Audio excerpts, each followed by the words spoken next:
rend témoignage à notre esprit que nous sommes enfants de Dieu. Or, si nous sommes enfants, nous sommes aussi héritiers de Dieu et co-héritiers avec Christ. C'est quoi l'héritage de Dieu?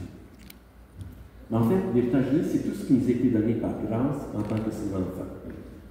Et en quelques mots, je dirais que l'héritage de Dieu, c'est le ciel dans ton cœur.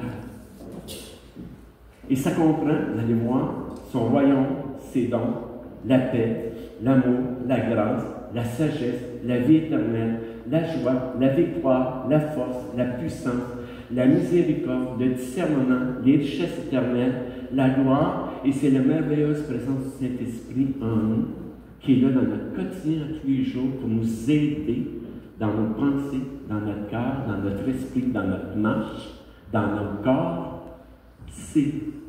Il est là ton trésor. Tu demandes, il est où ton bonheur? Bien, il est là. Tu veux être heureux, tu veux avoir une meilleure vie? C'est là. Tu veux connaître la joie du Seigneur? Elle est là aussi.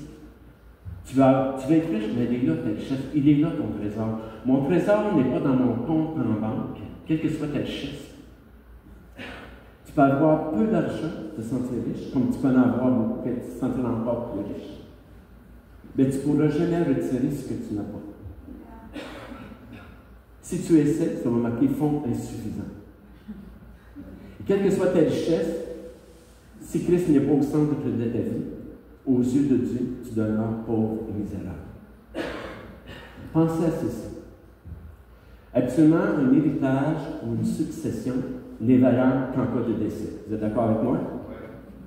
Donc, tant que le donateur y vit, ça ne change rien à ta vie. Ça n'a pas un impact sur ta vie. Ça n'a aucune force sur ta vie. Tu ne peux pas jouir de cet héritage-là. Et qui sait, peut-être que tu vas même mourir avant ton donateur. Il risque que tu n'aies aucun héritage. En revanche, l'héritage de Dieu, c'est tout le contraire. Parce qu'il vit à jamais, tu as un accès illimité, jour et nuit, 365 jours par année, à la chambre au trésor. C'est ta banque spirituelle et ses ressources sont inépuisables. Jamais ces fonds vont être insuffisants ou épuisés. Dans Éphésiens, chapitre 1, verset 3, c'est dit « Béni soit Dieu, le Père de notre Seigneur Jésus-Christ, qui nous a bénis de toute bénédiction spirituelle dans les lieux célestes en Christ. » J'aime le nous et j'aime nous a bénis. Parce qu'il ne dit pas qu'il va nous bénir, mais qu'il nous a déjà bénis. Car ce n'est pas réservé seulement qu'une minorité de croyants, ou encore aux conducteurs de louanges, ou à telle équipe pastorale, ou quoi que ce soit. Le nous, c'est vous et c'est moi. Et ça comprend tous ceux et celles qui sont nés de nouveau. Peu importe si tu as 20 ans de vie chrétienne ou si tu t'es converti hier, aujourd'hui, dès maintenant, tu es un héritier de Christ et de tout l'héritage de Dieu et tout ce qui appartient à Christ t'appartient. C'est vraiment une bénédiction. Donc, si j'ai tout reçu, si j'ai tout obtenu ces bénédictions spirituelles, il serait important qu'on envoie la preuve. Il serait important qu'on le démontre, puis qu'on utilise pleinement cet héritage-là. Qui n'a jamais rêvé d'avoir un héritage? Personne ne l'a. On y a tous rêvé, puis on l'espère encore. Ça vient quelquefois dans nos pensées. Donc, imaginez que demain, vous rentrez chez vous, puis dans la boîte aux lettres, il y a une lettre de notaire qui est là. Et puis, cette lettre, ça mentionne que vous êtes héritier d'une personne, d'une proche de la famille qui vous a mis sur son testament. Moi, je suis certain que le lendemain, vous êtes rendu chez le notaire. Vous n'allez pas attendre des semaines, des mois, même voire des années. Je suis bien surpris qu'on retarde d'aller chercher notre succession. Moi, j'ai aucun doute que ça changerait ma vie. Ça changerait aussi la vôtre. J'ai aucun doute qu'on en montrerait la preuve d'avoir eu cette succession-là ou cet héritage, que ce soit l'achat d'une nouvelle maison, d'une voiture de l'année, des biens dans la maison, ou encore on s'en servirait tellement pour faire des voyages, puis si nous en reste, on va en donner aux autres. Ceci dit, tu as beau avoir une Ferrari dans ta cour, tu as beau posséder les millions de Céline Dion, oui, ça change une vie, mais ça ne transforme pas une vie. Ça ne répare pas une vie brisée. Ça ne guérit pas ta maladie. Ça ne donne pas accès au royaume de Dieu, ni à son héritage. Est-ce que je réalise pleinement la valeur de mon héritage céleste? Oh que non. Je ne pense pas qu'on en soit pleinement conscient et qu'on en prenne entièrement possession. On se satisfait de ce qu'on a et de vivre avec ce qu'on a. Vous êtes d'accord avec moi pour dire qu'on pourrait avoir une vie beaucoup plus remplie que celle qu'on vit présentement? Amen. Notre héritage, frère et sœur, est d'une valeur inestimable. Elle vaut tellement plus que tous ces petits morceaux de papier, je vous dirais, quelque part. Parce qu'elle transforme nos vies. Parce qu'elle change l'état de nos cœurs. Parce qu'elle nous donne de l'espoir. Parce qu'elle guérit nos cœurs. Mais aussi parce qu'elle nous donne de la valeur.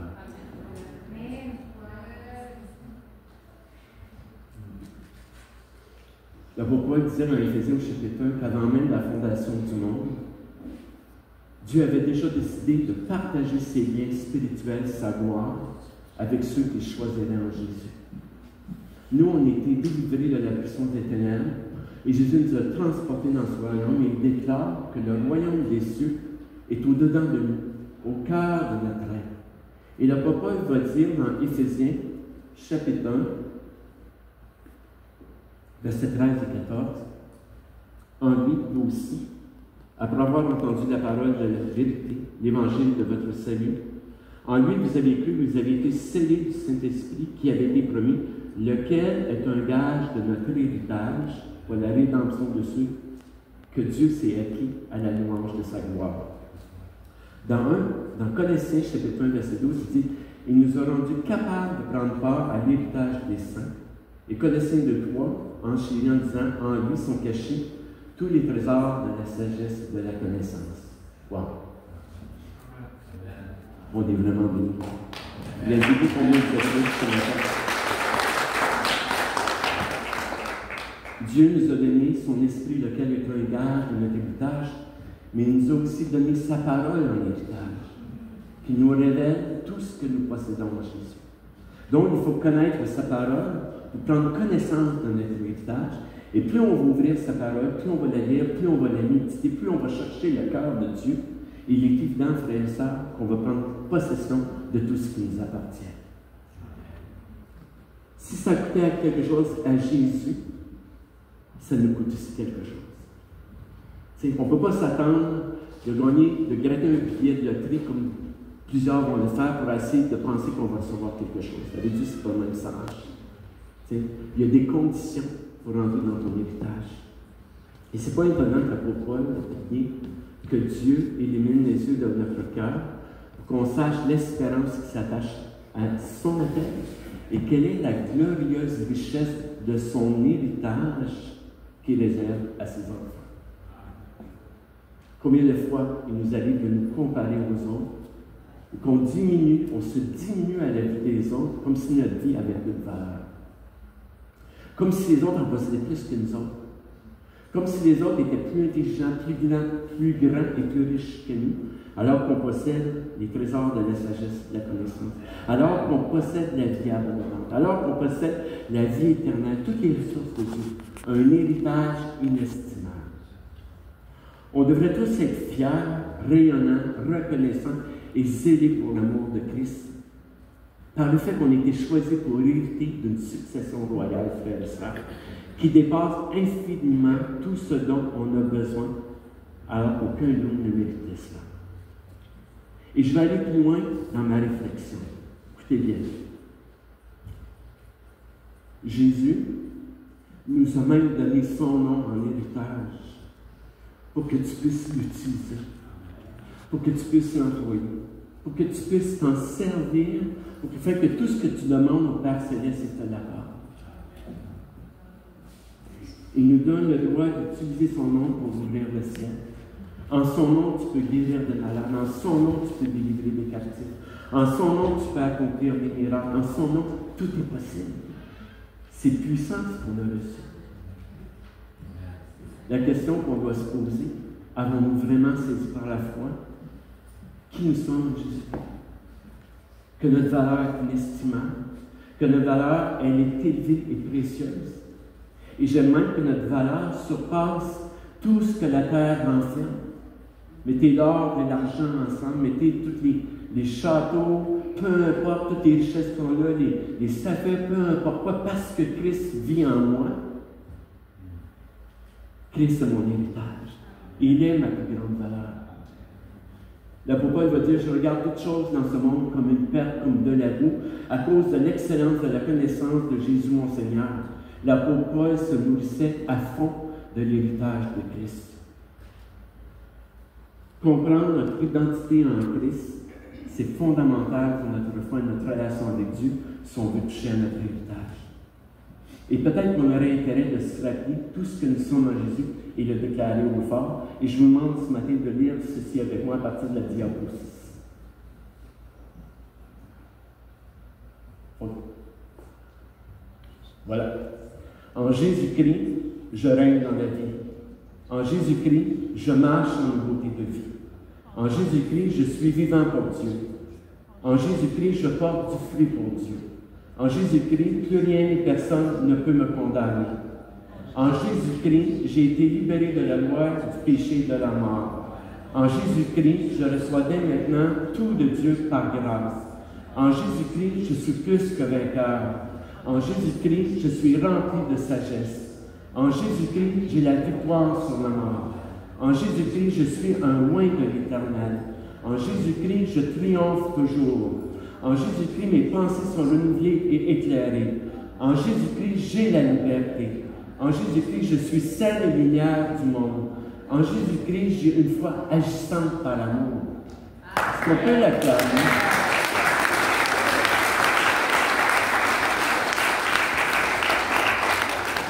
Juste déclarer ces versets haut et fort par la foi nous relève, frères et sœurs.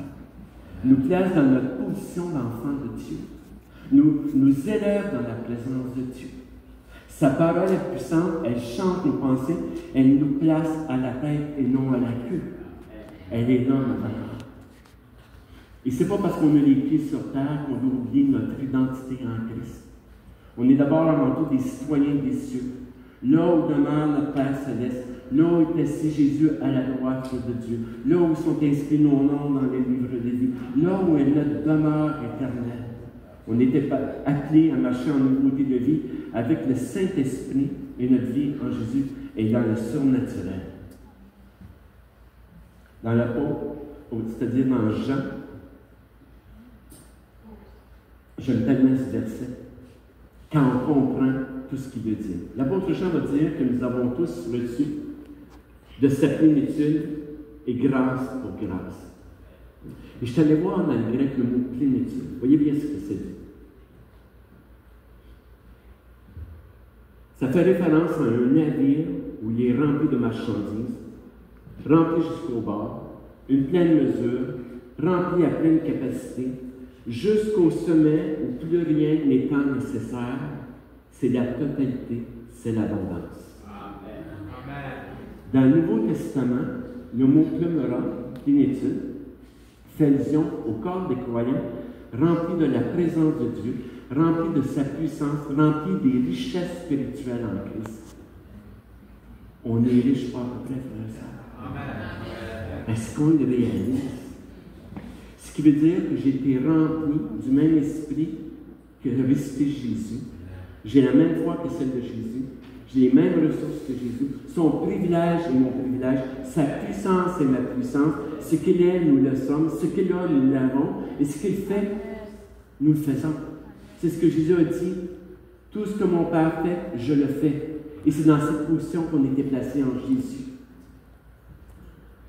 Moi, j'ai le privilège d'habiter sur le bord du fleuve et presque tous les jours, pour ceux qui sont sur le bord du fleuve, vont comprendre un petit peu mon message à travers tout ça.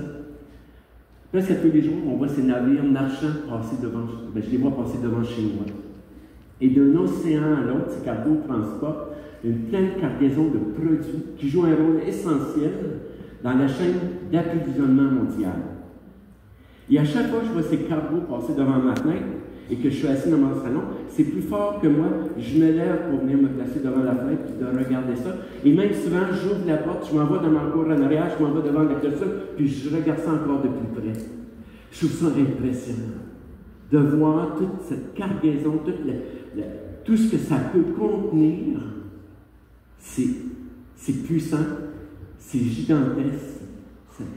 Et puis, je vais même vous dire que si j'ai des gens à la maison et qu'on est en train de discuter, quel que soit le sujet ou quoi que ce soit, si un cargo passe, vous pouvez être sûr qu'on perd le fil de la discussion et tous nos regards sont braqués sur le cargo.